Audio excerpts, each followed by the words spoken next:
Here is what scientists did.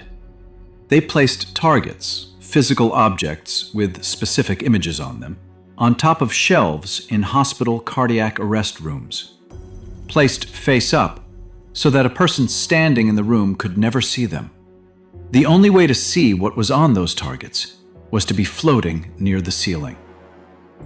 This was not a ghost story experiment. This was a rigorous, peer-reviewed scientific study conducted at 15 hospitals across the United States and United Kingdom, designed by Dr. Sam Parnia, a resuscitation specialist at the University of Southampton. The study was called AWARE, which stands for Awareness During Resuscitation. And what one patient reported seeing during their cardiac arrest, before they were brought back to life, should not have been possible. I'm going to tell you exactly what happened, but first, I need you to understand why this study exists at all. Because the reason Dr. Parnia designed it tells you something important about how seriously the scientific community is now taking near-death experiences. And it changes everything about the conversation. In 2008, Dr. Sam Parnia was not a believer in the afterlife. He was a critical care physician who had spent years watching people die and come back. And what bothered him was not the dying.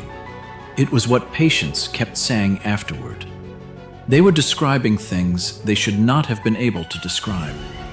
Things that happened in the room while they were clinically dead. Conversations between nurses they had never met, equipment they had never seen, specific moments in the resuscitation that the medical team confirmed happened exactly when the patient said they did. Dr. Parnia had two options. He could dismiss it the way most of his colleagues did, or he could test it. He chose to test it. And that decision led to the largest scientific investigation of near-death experience ever conducted. The AWARE study ran for 4 years, from 2008 to 2012, across 15 hospitals. 2,060 cardiac arrest patients were included. Of those, 330 survived. Of those 330, 140 said they had some form of conscious awareness during the period when their heart had stopped. Let that number sit for a moment. 140 people who were clinically dead, who reported some form of experience, not a dream, not a hallucination triggered by drugs, an experience that happened during the window when their brain, by every medical measurement, should have been producing nothing. Now, here is where it gets impossible to dismiss. Of those 140, 9 described experiences that were detailed enough to investigate. And of those 9, 2 had experiences that could be verified against real events in the room. One of them matched. Patient number 57. He was a 57-year-old social worker. He had gone into cardiac arrest. The medical team worked on him for 3 minutes. They brought him back. And when he woke up, he described something that made the medical staff stop. He said he had been looking down at his own body from above. He described the actions of the nurse who was treating him in the correct sequence. He described the equipment in the room accurately. He described the automated external defibrillator making a specific sound, and he described the voice that accompanied it. The researchers verified every single detail. His description was accurate to the events that occurred during the 3 minutes his heart was stopped. Think about what you were being asked to accept here. A man whose brain had no blood flow, whose heart had stopped, whose body was clinically dead, was accurately perceiving and recording events in a room he should have had zero awareness of. Dr. Parnia published these findings in the journal Resuscitation in 2014, one of the most respected medical journals in the world. This is not a ghost story website. This is peer-reviewed science. Now I want to address the explanation that skeptics use, because it is the same argument every time. They say, the patients overheard things while they were unconscious. The brain, even under cardiac arrest, can sometimes process sound. They reconstructed what happened from audio clues. Here is why that argument does not hold. The targets on the ceiling. Dr. Parnia placed visual targets in 15 hospitals, images on boards placed on top of high shelves facing the ceiling. Impossible to see from any normal position in the room. Impossible to describe from audio. The only way to know what was on those targets was to have actually been at ceiling level looking down.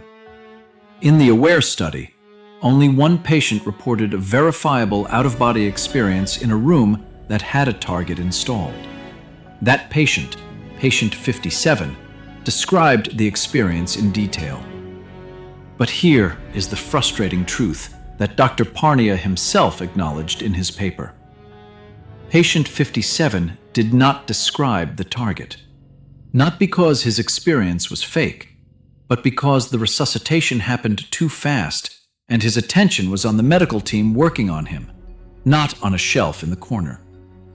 And this is where the science gets genuinely honest. Dr. Parnia did not claim this proved the afterlife.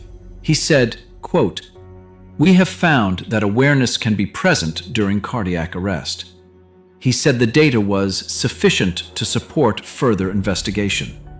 He said in a medical journal that consciousness appears to continue beyond the death of the brain. That sentence, in a peer-reviewed medical journal, is one of the most significant things a scientist has put into print in the last 50 years. And almost no one outside of the research community knows it exists. Now here's the question I want you to sit with for the next 60 seconds. If Dr. Parnia, a resuscitation specialist, is now calling for further investigation into consciousness surviving death, what does that tell you about what he has seen at the bedside that never makes it into the papers? Dr. Sam Parnia is still working.